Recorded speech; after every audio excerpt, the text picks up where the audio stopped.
YouTube! Venom Samurai back with another movie review.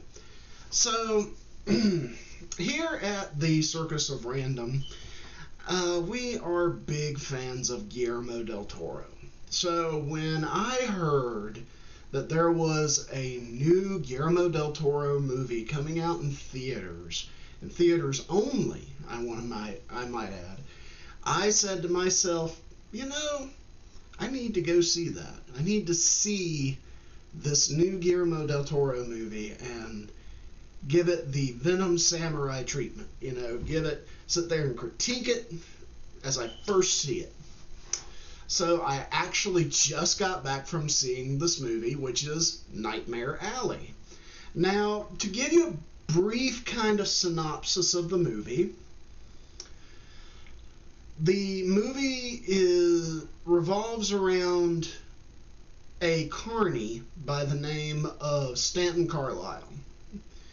And Stanton is kind of on the run for a crime that he may or may not have committed. So, in the beginning, he's not a carnie. He's just everyday Joe. He's looking for work, finds it doing temporary work at a carnival.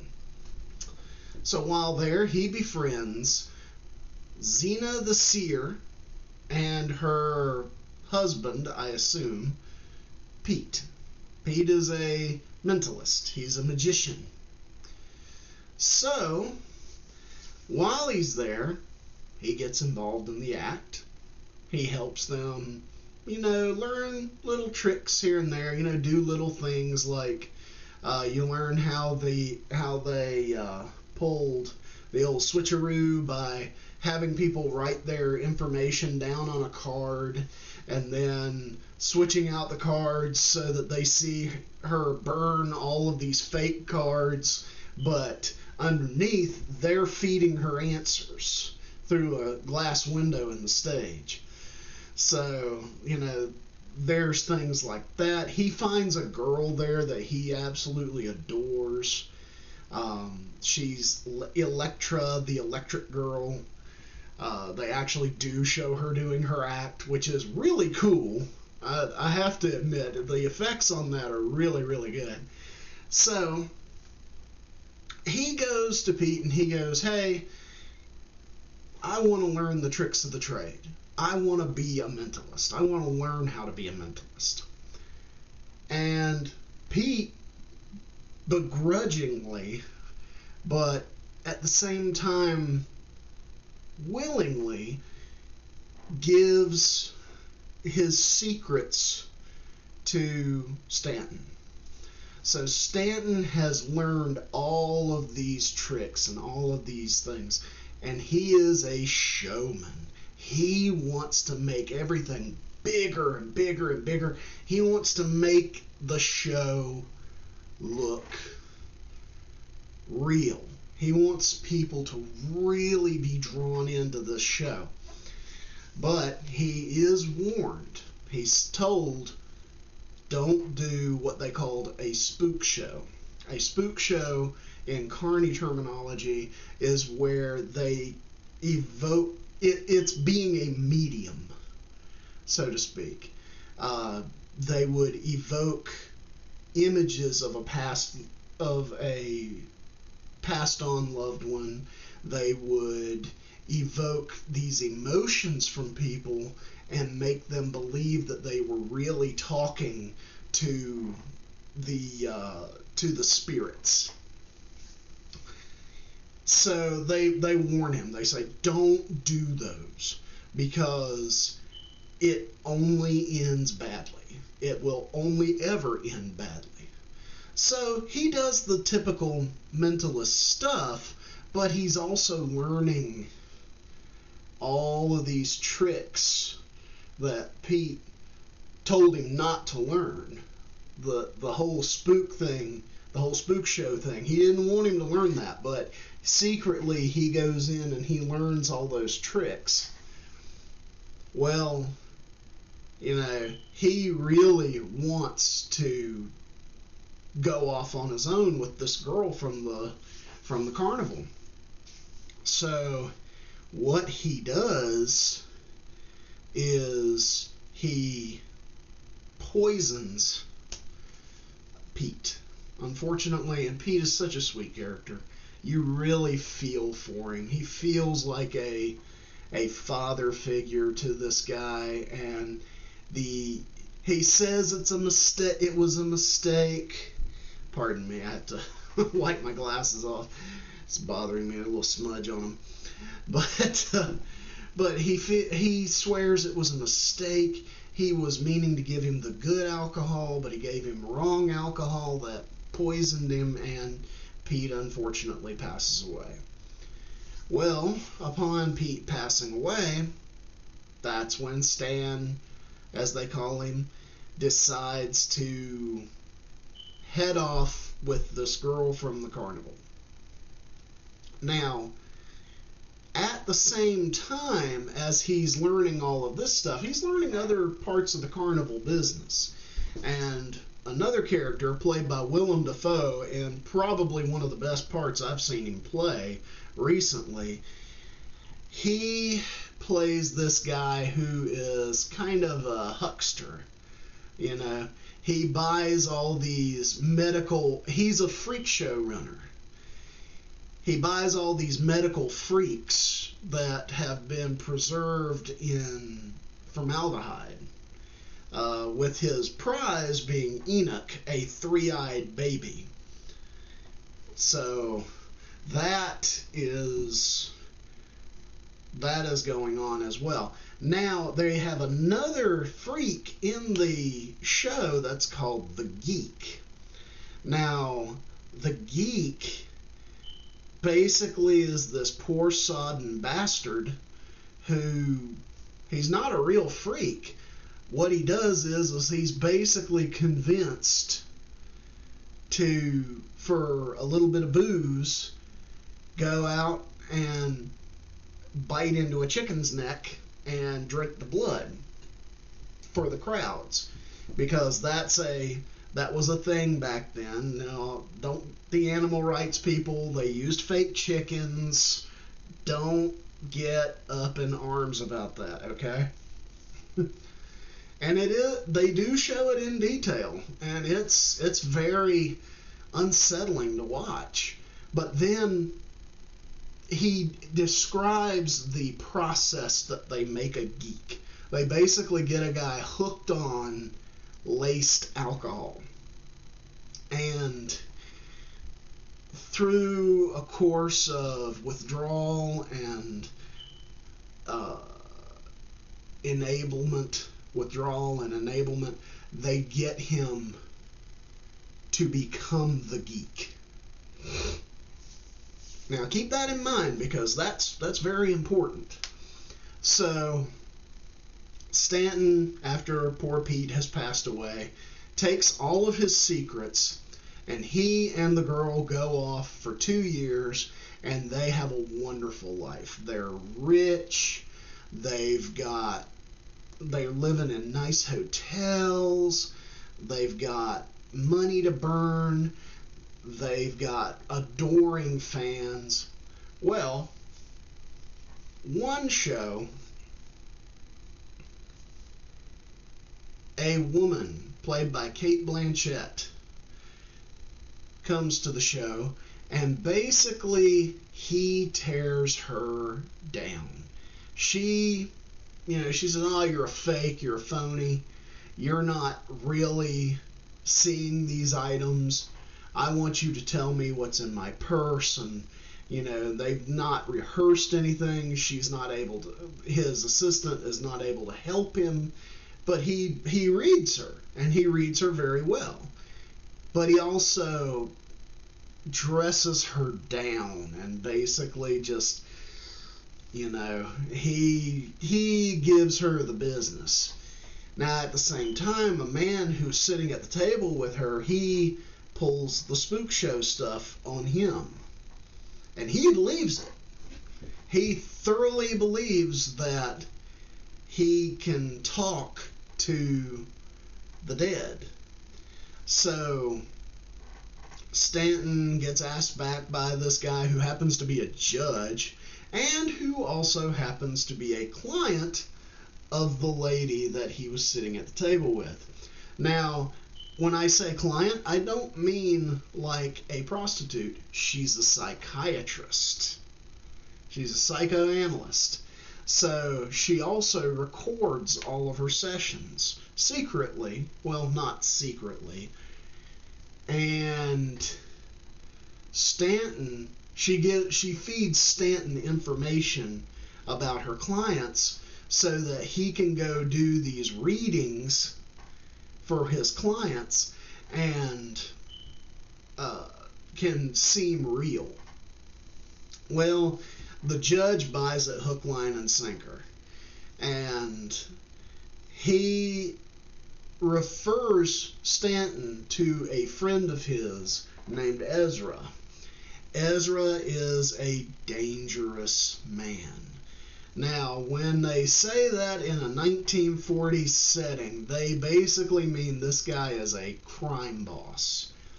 Now, in this setting, he's not so much a crime boss, he's a very, very rich man. And very, very rich men like him have very, very dark souls and they're very much the epitome of sociopaths. They have no empathy whatsoever for the common man.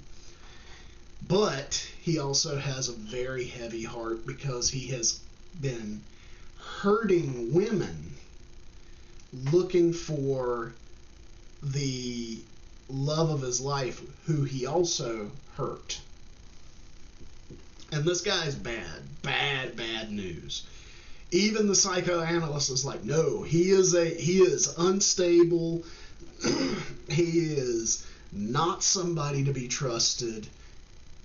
Do not, under any circumstances, go do a reading for this guy. Well, Stanton, he being hard-headed that he is, he's going to go do this. But before he goes and does it, he gets the psychoanalyst to feed him information about this client. So they hook him up to a polygraph. Well, through a little misdirection, he passes the polygraph. And then he starts doing these readings for Ezra, and it just keeps he just keeps digging the hole deeper and deeper and deeper. And he starts up an affair with the psychologist, and he's cheating on his not wife. he's cheating on his girlfriend with this psychoanalyst, and she gets him addicted to booze and to fine living and all this stuff. And it just keeps escalating and escalating and escalating until finally he's exposed as the fraud moment. But this time, he is basically, now he's being hunted. He is a hunted man by the end of the movie. And we go back and we see the crime at the beginning of the movie that he committed. And then we see him, he's at a new carnival, and he goes to the ringmaster, I guess you could say, and he says, oh, I've got a great act for you. I'll show you. I'm a mentalist. And the guy's like, no, I don't need a mentalist. I don't like mentalists. I think they're nothing but a sham. They aren't extravagant. They aren't draws. But I tell you what we do need. We need a geek. It'd be temporary. And he's giving him all the beats for how to make a geek that the carnie that was played by Willem Dafoe gives him throughout that. And that's how the movie ends. It's not a very happy ending, and it's kind of bleak. I watched this movie with an open mind because I didn't know what to expect. I wasn't sure what to expect. I never know what to expect from a Guillermo del Toro movie. With Hellboy, it was really well done, really good look for the character, uh, that kind of a thing. With Pan's Labyrinth, it was very fantastical. The cinematography was good. The characters were very imaginative. And then we get Nightmare Alley. Now, Nightmare Alley, I thought I was going to see a lot of, fantastical design and all this other stuff. It's played very straight. It was done perfectly in the style of old film noir. As a matter of fact, as I was driving home, I made the comparison to Todd Browning's classic movie Freaks. And very much so, this movie feels like it's in that same kind of, carnival drama. It's not... You see the character of Stanton, and Stanton is an irredeemable bastard. I mean, he is somebody we want to see him fail. We want to see him be exposed, because this guy does not care about anybody. All he cares about is the money. And you can see that in every aspect of his character. Even back at the beginning of the movie, you get that feeling from him, and he is just a despicable character, and you want to see him fail, but at the same time you want to see that moment where are they going to get him? Well, and then of course there's the character of Molly, who is his girlfriend, who is supposed to be his girlfriend, and you feel for her because she's still just blindly accepting that he was this good person and this loving person toward her, and not realizing that he was really just kind of playing her. And Cate Blanchett's character, first of all, I love that woman. She is one of the most beautiful actresses I've ever seen. And just in general, she played the part of that psychoanalyst perfectly. It was like watching a young Helen Mirren and seeing her just ooze sexuality, and she felt like I guarantee you, if he had designed her as a spider, perfect design, she had that feel of she was just weaving this web that Stanton was getting caught up in, and we were just waiting for her to finally just pounce. And by the end of the movie, she does. And I mean, it's just the intensity of the movie is just really, really, really, you're kind of on the edge of your seat. You're like, oh, what's going to happen next? Is he going to get caught this time, or is he going to get caught later? Or, it's a very, very intense film noir drama. And I can't recommend it highly enough. I would like to give it I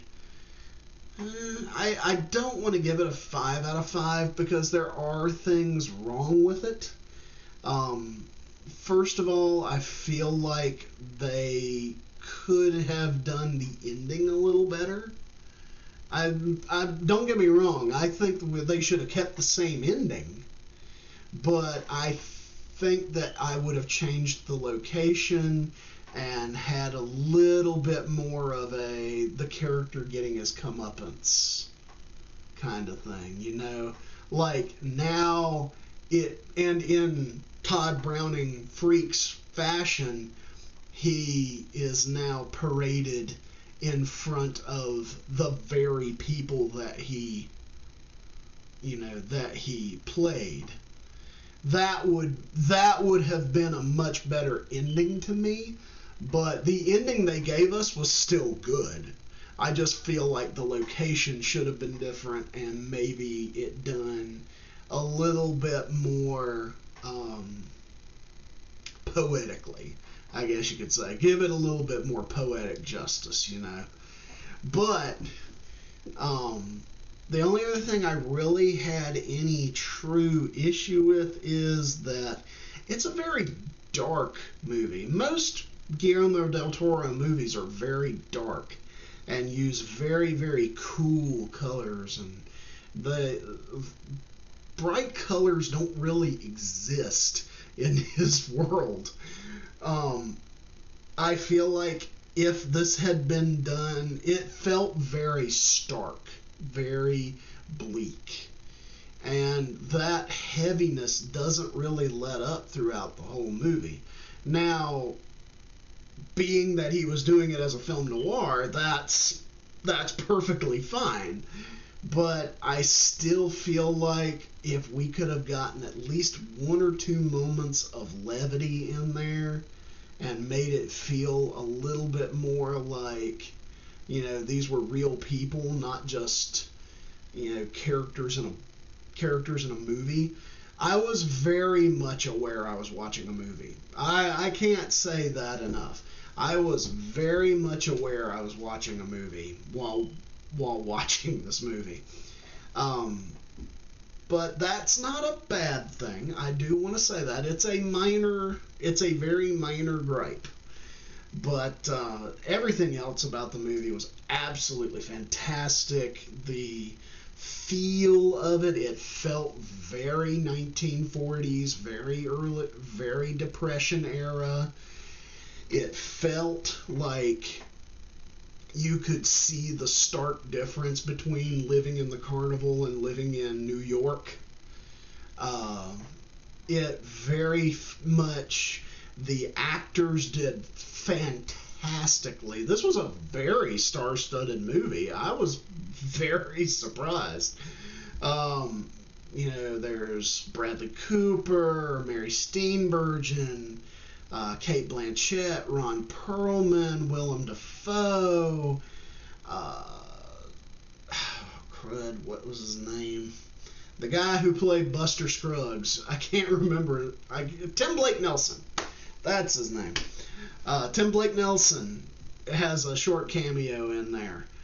But it's very, very, very detailed and very, very enjoyable to watch.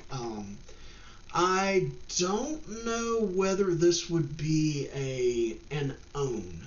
I would say if you see it and you don't want to go to the theater, stream it when it comes out for stream. At least rent it. It's very much worth that. But if you can go see it in the theater before it's gone, or if you have a way to set up kind of a theater-esque party, definitely watch this. It feels very much like the old midnight movies, I guess you could say. It feels like that, like I said, it's very much like Todd Browning's Freaks. And it just has that feel of you're on the edge of your seat, and it's just that old film noir that you don't see in Hollywood as much anymore. Not a lot of people can do that well, and Guillermo del Toro, he just knocked it right out of the park.